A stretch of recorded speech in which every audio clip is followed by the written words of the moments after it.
Good evening and welcome to the pre-service concert. We're glad you're here. Please take a moment to, just make sure, check your devices, even if you think it's on silent, just make sure.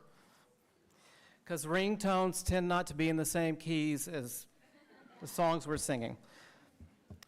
Also, I would ask that you wait till the end to applaud. Please do not applaud during the concert. We're going to move right along, but you're welcome to applaud at the end and acknowledge the choir. There is an insert in your program that has words for the choir pieces that you'll be hearing, so those are not sing-along words.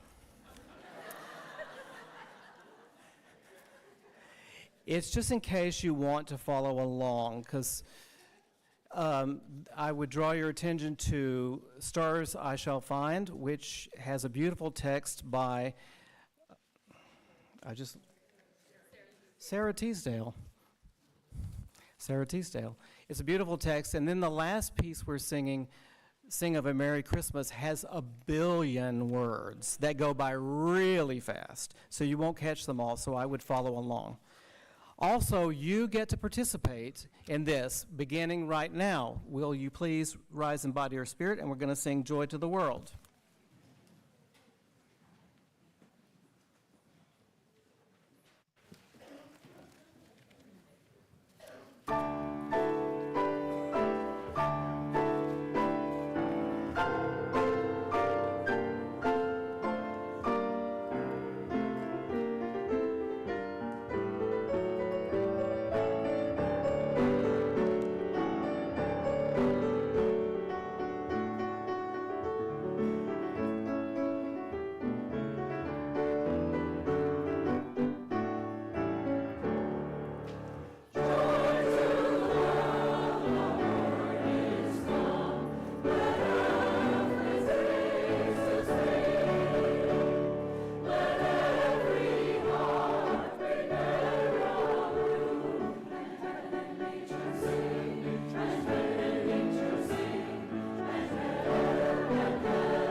singing Angels We Have Heard on High.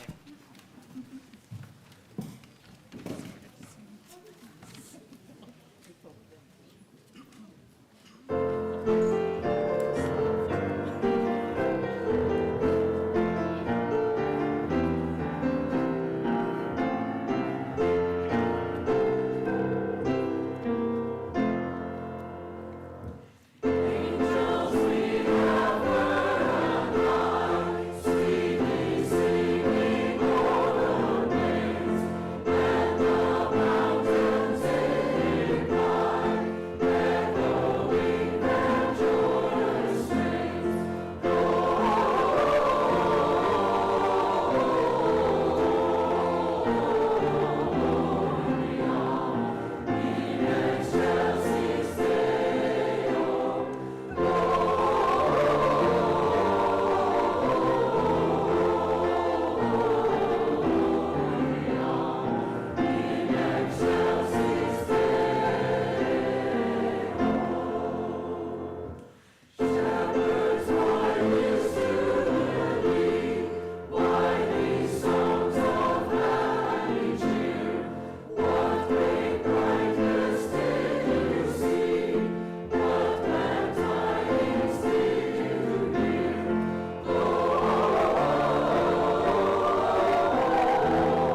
Once again, welcome.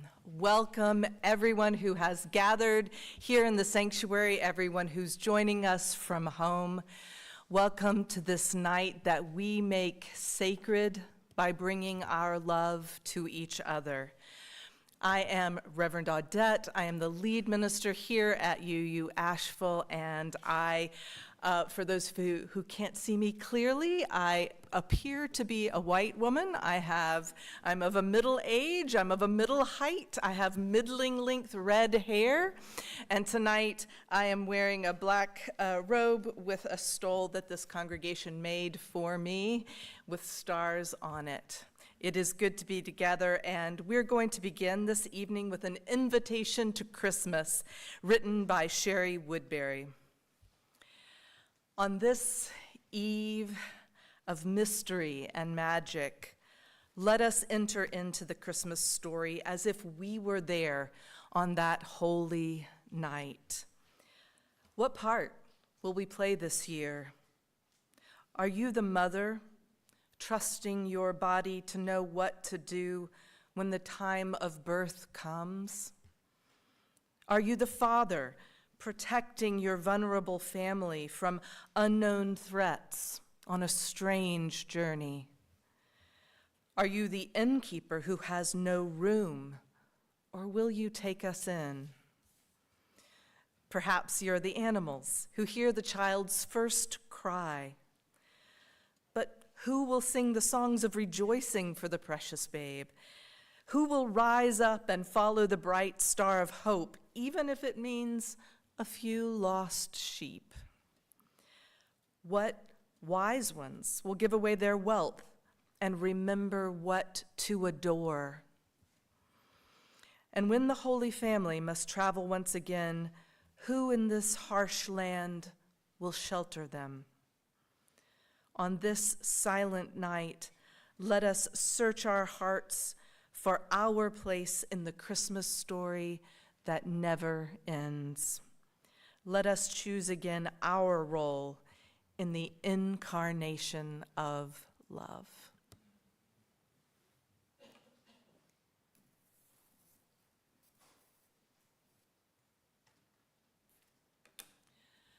Tonight we're going to continue singing together, and so for each of these carols I invite you to rise to the peak of your physical or spiritual stature, and we will sing together. This first one is "O Come All Ye Faithful."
Please be seated. So now comes what we call our wisdom story when we're doing it on a Sunday. I always like to begin these reading times with something a little bit funny. And in our household, the author Mike Rice has made us laugh. So hopefully you too will enjoy our wisdom story tonight, which is called Santa Claustrophobia. North of the North Pole and south of the stars lies a beautiful village called Stinky Cigars. The name is so awful that folks pass right by it. It's a trick that we use to keep our town quiet. You see, we have got some celebrities here, the groundhog, Rudolph, and baby New Year. St. Pat and St. Nicholas fill our saint quota. If you want St. Paul, better check Minnesota. There's Uncle Sam, Washington, Lincoln, and Cupid, that dear April Fool who's as sweet as he's stupid. And the election day donkey and elephant too. We're the Beverly Hills of the holiday crew. And when someone is having a less than jolly day, they come to see me. My name is Doc Holliday. But I'll never forget the day Santa came in, a grim-looking grimace replacing his grin. His cheeks weren't rosy, his eyes weren't twinkly, his pom-pom was drooping, his red suit was wrinkly. Doc, Santa sighed, I'm quitting the business. I don't have it in me to face one more Christmas. There's a nightmare, he said, that I have every night. I climb down a chimney, it's long and it's tight. I'm stuck like a cork, then I start to perspire because down below me, they've started a fire. I smell something cooking, I'm not sure just what. Is it ham? Is it lamb? No, I think it's my butt. I wake right up then with a terrible scream. Tell me, Doc, please, what's the point of my dream? Santa, I told him, you're terribly tense. Christmas is coming. The pressure's immense. It's no surprise that the prospect is sickening. Chimneys are thinner and your thighs are thickening. All those cookies and milk have gone straight to your rear, and it's clear you've developed your own special fear, Santa claustrophobia. Santa, I said, it's a bad situation. You need to relax. Take a Christmas vacation. I know that I need it, he choked back a sob. But who in the world will take over my job? I said to him coyly, some folks volunteered. We went to the window and everyone cheered. There in the snow stood the holiday stars, almost every last person in Stinky Cigars. There were even a few who weren't so famous, like the Arbor Day Aardvark and Labor Day Amos. Aloha, said Santa as he sailed away, in his shorts and his shades and his band de soleil. Folks, I announced, this is gonna be tricky, so let us unite and win one for St. Nicky. Pumpkinhead cried bravo. St. Pat said, good luck. The April Fool said, hey, my zipper is stuck. All right. I asked the Easter Bunny to gift wrap a truck, but his paws were too small. He was having no luck. So he painted and dyed in purples and pinks. On an egg, this looks good. On a truck, well, this stinks. He did the same thing to the planes and the trains. The habits of rabbits are burned in their brains. And Cupid was never afraid to work hard. He thought every package should come with a card. To Barry Benesky, Fort Crowder, New Jersey, we send you our love and this powder blue jersey, wishing you gumdrops and raindrops galore. He wrote on like that for 12 pages and more. I asked him just how many cards he had done. Counting that one, he said proudly, I've nearly got one. My plan wasn't working. My plan was ridiculous. We were about to give up when this came from St. Nicholas. Having great fun in the sun of Aruba, surfing and snorkeling, swimming and scuba. Learned how to limbo, learned the lambada, ended the night with an eggnog colada. Rudolph tried sushi and he's a bit sick. I miss you, I thank you, I love you, Saint Nick.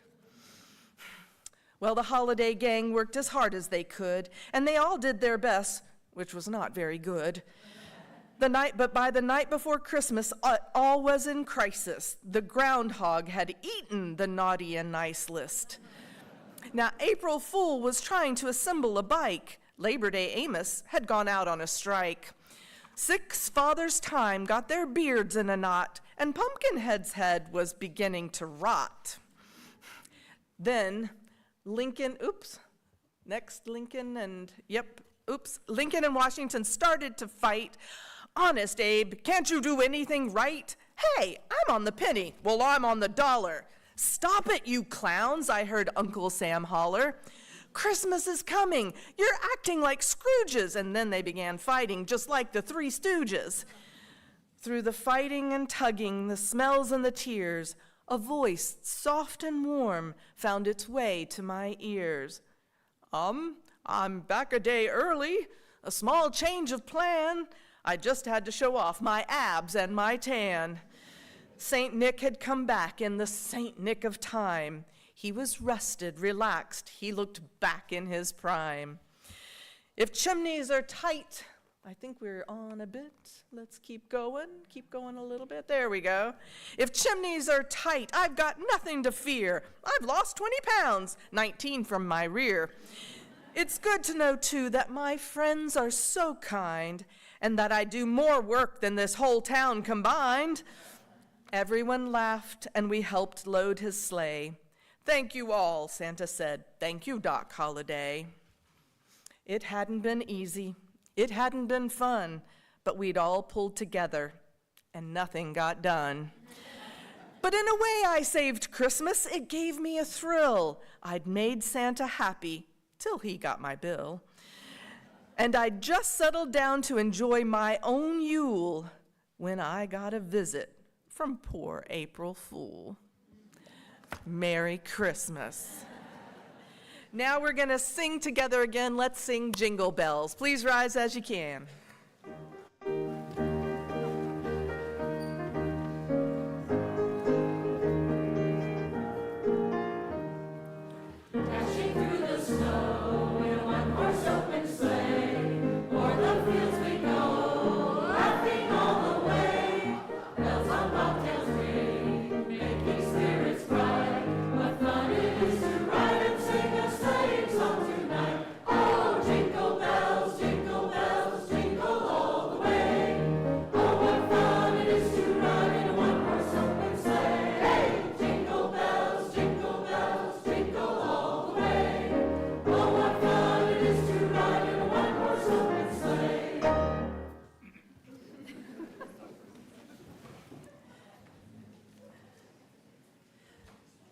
So our second reading tonight takes us to a slightly different place. This is called Christmas on the Border, 1929. It was written by Albert Rios. 1929, the early days of the Great Depression. The desert air was biting, but the spirit of the season was alive. Despite hard times, the town of Nogales, Arizona, determined they would host a grand Christmas party for the children in the area, a celebration that would defy the gloom of the year, the headlines in the paper, and winter itself. In the heart of the town, a towering Christmas tree stood, a pine in the desert. Its branches, they promised, would be adorned with over 3,000 gifts. 3,000. The thought at first was to illuminate the tree like at home with candles, but it was already a little dry. Needles were beginning to contemplate jumping. A finger along a branch made them all fall off. People brought candles anyway. The church sent over some used ones too. The grocery store sent some paper bags, which settled things. Everyone knew what to do. They filled the bags with sand from the fire station, put the candles in them, making a big pool of lighted luminarias. From a distance, the tree was floating in a lake of light. Fire so normally a terror in the desert, but here so close to a miracle. For the tree itself, people brought garlands from home, garlands made of everything, walnuts and small gourds and flowers, chilies too, the chilies themselves looking a little like flame. The townspeople strung them all over the beast. It kept getting bigger, after all, with each new addition. This curious donkey, whose burden was joy. At the end, the final touch was tinsel, tinsel everywhere, more tinsel. Children from nearby communities were invited, and so were those from across the border in Nogales, Sonora, a stone's throw away. But there was a problem: the border. As the festive day approached, it became painfully clear the children in Nogales, Sonora would not be able to cross over. They were, quite literally, on the wrong side of Christmas. Determined to find a solution, the people of Nogales, Arizona, collaborated with Mexican authorities on the other side. In a gesture as generous as it was bold, as happy as it was cold, on Christmas Eve, 1929, for a few transcendent hours, the border moved. Officials shifted it north, past City Hall, in this way bringing the Christmas tree within reach of children from both towns. On Christmas Day, thousands of children, American and Mexican, indigenous and orphaned, gathered around the tree, hands outstretched, eyes wide, with shouting and singing both. Gifts were passed out. Candy canes were licked. And for one day, there was no border. When the last present had been handed out, when the last child returned home, the border resumed its usual place, separating the two towns once again. For those few hours, however, the line in the sand disappeared. The only thing that mattered was Christmas. Newspapers reported no incidents that day, nothing beyond the running of children, their pockets stuffed with candy and toys, milling people on both sides, the music of so many peppermint candies being unwrapped. On that chilly December day, the people of Nogales gathered and did what seemed impossible. However quietly regarding the outside world, they simply redrew the border. In doing so, they brought a little more warmth to the desert winter. On the border, on this day, they had a problem, and they solved it. Let's sing, People Look East. People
Would you join me now in a spirit of prayer, meditation, reflection?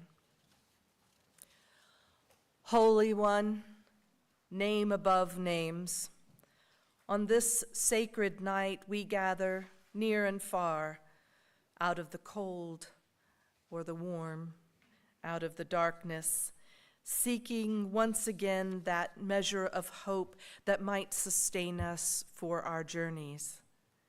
From this story of birth, let us be reborn into our own lives, revivified to seek and create joy, to see the best in others, to lay to rest old grudges. May we be guided by our own stars into lives of greater integrity and deeper honor. May our choices be guided by that age-old longing for a greater wholeness, attentive to the needs of all beings, confident that we can survive together. May we recognize our better angels, hear their singing in our hearts, inviting us to love boldly, love without first measuring or calculating, love as if our own lives depended on it. And may we, at long last, also find rest, rest for our weary hearts and minds, rest for our bodies, which sometimes ache and sometimes long for things we cannot name. May the long darkness bring healing, and the bright morning star be the sign of our own promises, one to another. Amen, Ashe, blessed be. And now, in our service is the time of offering. Tonight's offering is a blessing of love offered by the gathered here in hopes of Christmases to come. We are grateful to be together, and we are grateful for the gifts we share, including the gift of music, which we will receive.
I am a quiet fan of Christmas.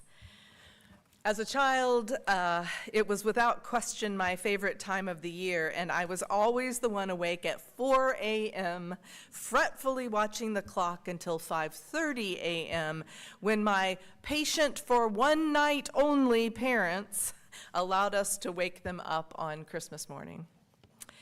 As a parent, I work to build rituals with my own children. We always have a bean supper on Christmas Eve. I forced the staff to eat that bean supper with us tonight, by the way. Our connection to that reality that across the world, beans and rice form the basis of most human sustenance, and a reminder to us that enough is, in fact, enough. When it was just the two of us, my daughter Ember and I hosted tree decorating parties, a tradition that she has continued on her own. We go to worship, and then we open one gift on Christmas Eve. We hold the days as opportunities to be both grateful and generous. More than we realize, I believe we need a season of rest and gratitude. Our busy lives are often too busy. We're learning that the wired reality of most people's lives actually steals our ability to be patient, persistent, refreshed, or to contemplate the longer arc of our lives. We need to disrupt the tyranny of frantic busyness and reconnect with the people, places, and rituals that love has given us. Now, you have made a profound choice this evening. From the circle of your season, you have paused, you have gotten dressed, you have gathered up yourself, your children, you've made your way across the city to gather for an hour of music, of candlelight, and prayer. This, too, is a ritual. It's a ritual of connection, a way of living your deeper values, of saying that we are blessed by one another's company. Together, we enter a spirit that confirms that, yes, this is a holy night. It is consecrated by our presence to one another and to that greater love that shelters us all. I have been leading Christmas Eve worship services for a quarter of a century, and each has been a service of readings and carols. I've been able to share a lot of things across the years, but one author has only once appeared. It's my own bibliopastor, Philip Gulley. I'm going to show you his book, Philip Gulley. He's a Quaker minister who writes simply and beautifully and with enormous humor and grace about his own small parish in a town he calls Harmony. Although he's rarely made it into any of my Christmas services, from time to time I have read his sweet work aloud at home, and my son Mars asked me again this year about Pastor Gulley's stories. More than ever, I believe we need some simple, sweet reflections that lift up how ritual and community can sustain us, not just in any one season, but actually over generations. Our country is approaching its 250th anniversary, and it has never been in more danger from within. So this invites us to consider who we are and how we go about our civic lives, our practices of sharing. For the 75 years of this congregation's history, candles have been lit and carols sung, and hope has been invited in wintertime. This really matters. Rituals and hope matter. So I thought, why not share Mr. Gulley, whose cherished words have comforted my own heart mightily. So on this night of readings and carols, here's a reading from Christmas in Harmony by Philip Gulley. He begins, "My first memory of Christmas was 1966. Our pastor at Harmony Quaker Meeting was Pastor Lindley. Pastor Lindley was a nice man, but he seldom caused our faith to soar to new heights. If we wanted inspiration, we watched the Reverend Rod Duvall from Cleveland on Saturday nights after Lawrence Welk. We kept Pastor Lindley on because of his wife. Pastor Lindley's wife would bake cookies in the shape of angels downstairs while we were upstairs listening to Pastor Lindley read the second chapter of the Gospel of Luke. Afterward, we'd retire to the basement and eat Christmas cookies, still warm and doughy from the oven, the milk so cold it hurt my teeth. Though he was nice, Pastor Lindley had a few alarming tendencies, chief among them his sermons encouraging us to remember the reason for the season, that it wasn't about presents and cookies, but about God sending his Son to be with us. I feared my parents might take his message to heart. I had nightmares about running down the stairs on Christmas morning to a tree with nothing under it, and my father sitting in his chair, a Bible balanced on his lap, smiling and saying, "Your mother and I have decided that this year we're just going to thank God for the gift of his Son, because that's the only gift we really need." The Christmas Eve service was, and still is, held at 11:30. If we time it just right, we'll be biting into the cookies just as the Frida Hampton Memorial Clock bongs midnight. My first 4 years, I came attired in pajamas, wrapped in a blanket, and slept through the entire proceedings. By my 5th year, my parents said I was big enough to stay up. I nodded off through the Gospel of Luke, but I revived in time to eat cookies, which is my pattern to this day. I have other memories of Christmas in harmony. The men from the street department hanging plywood angels on the light posts around the squares, the Oddfellows Lodge stringing Christmas lights back and forth across Main Street, the volunteer fire department hosing down the basketball court in the park so that when it froze we could slide on the ice, sorting through the pine trees at Grant's Hardware to find one with 4 good sides, Joe Bryant, who was a Jehovah's Witness and didn't believe in Christmas, telling me I was going to hell for celebrating it, but then sneaking over to my house on Christmas afternoon to play with my toys. A lot has changed in my hometown over the past 40 years, except Christmas. Plywood angels still lean in rows outside Grant's Hardware. If the weather is clear, Dale Henshaw can still spy the star atop the peacock silo, but Pastor Lindley moved away in 1970. Then Pastor Taylor came and stayed 30 years until he died. Now I'm the pastor, and on Christmas Eve I stand and read from the second chapter of Luke and encourage people to remember the reason for Christmas, that it isn't about presents and cookies, but about God sending his Son to be with us. Children all over the meeting room look up, alarmed. Then I read from Isaiah about how people who've walked in darkness have seen a great light, and the children nod knowingly. In this unsettled world, it is good to have this steadiness, the Christmas Eve service, the peal of the bell, the star atop the silo, the saints burdened with concern. There is a holiness to memory, a sense of God's presence in these mangers of the mind, which might explain why it is that the occasions that change the least are often the very occasions that change us the most.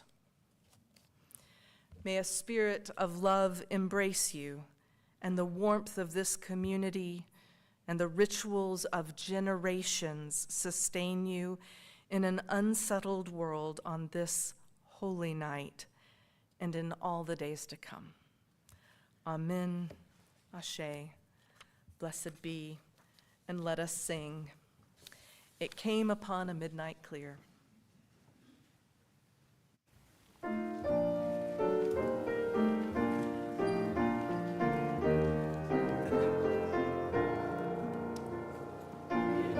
came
Please be seated.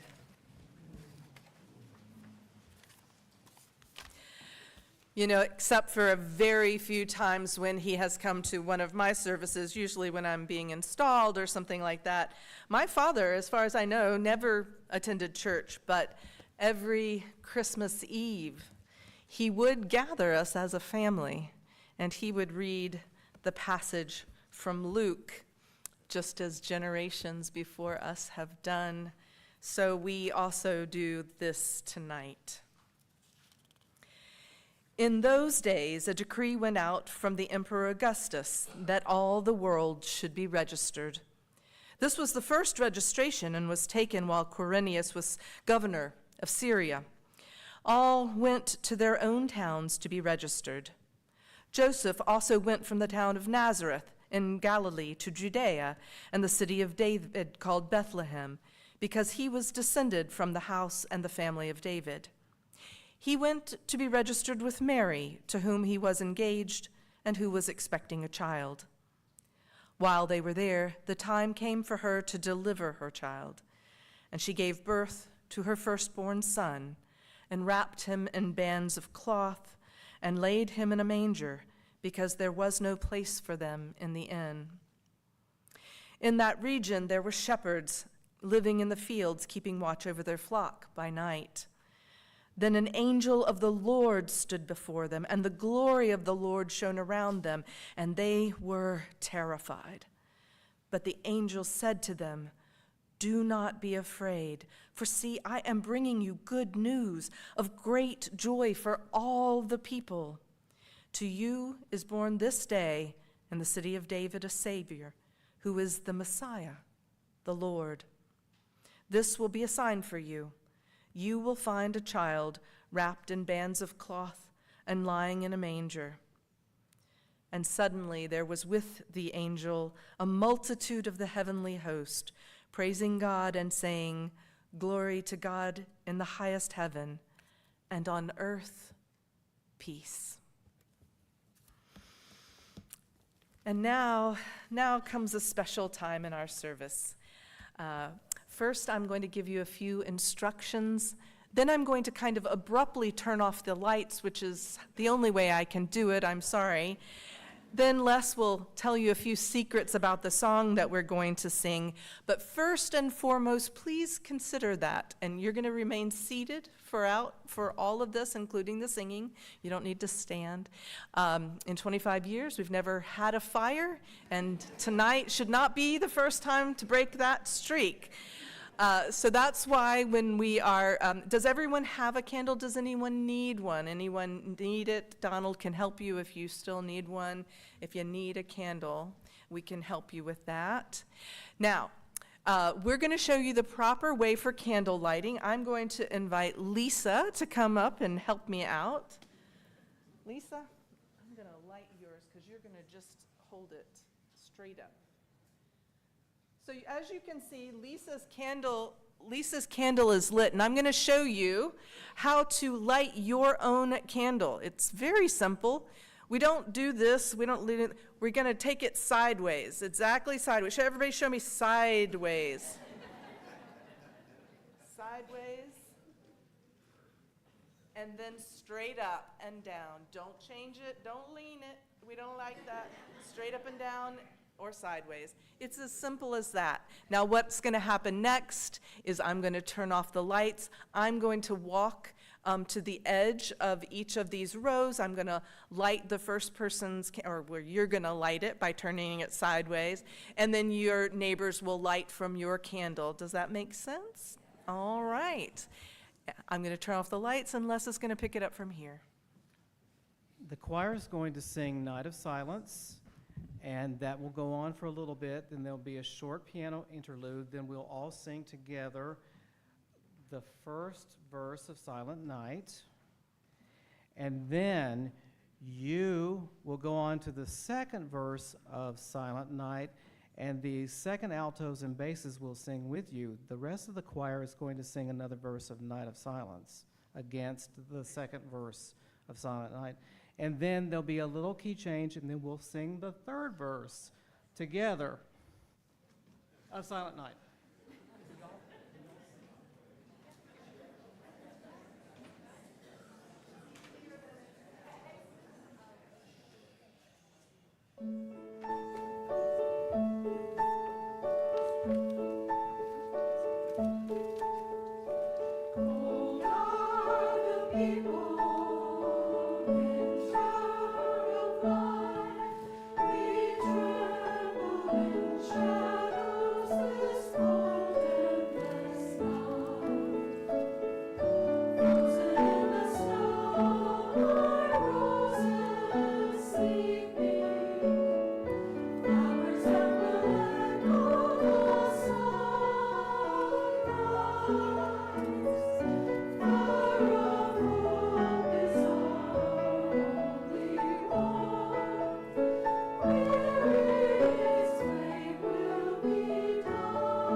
tonight, before we finish up here, I do want to take a special moment to thank Dr. Les Downs and the UU Asheville Choir for the beautiful concert and music tonight, and also Simon Jacobs and Donald Post, who are working, and everyone who helped make the service possible tonight.